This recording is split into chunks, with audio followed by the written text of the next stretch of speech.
Hər kəsin kəşfiyyətinə çıxan o məşhur deserti hazırlayırıq. Əvvəlcə müəyyən qədər qaymaq götürürük. 1 çay qaşığı qəhvə, acı olmasın deyə pudra şəkər. Reseptində yoxdur, amma azca vanil əlavə edirəm.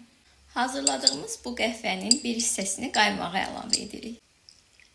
Və yaxşı-yaxşı qarışdırırıq. Qaymağımız hazır. İndi isə keçid alırıq əsas hissəyə. Peçenyelərimizi götürürük, qəhvəyə batırırıq və desertimizin içinə yerləşdiririk.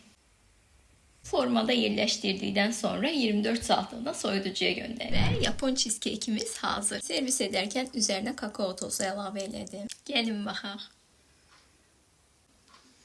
Qəhvəyə görə acı olacağını fikirləşirdim. Qətiyyən acı deyil. Həqiqətən də qeyri-adi dadı var. Belə gözləmirdim. 10-da 10. Niyə bu qədər məşhur olduğunu başa düşdüm. Tək səhv ondan ibarət ki, siz hazırlayacaqsınızsa peçenyesini biraz az eləyin. Qaymaq çox olsun. Hər kəsə nuş olsun.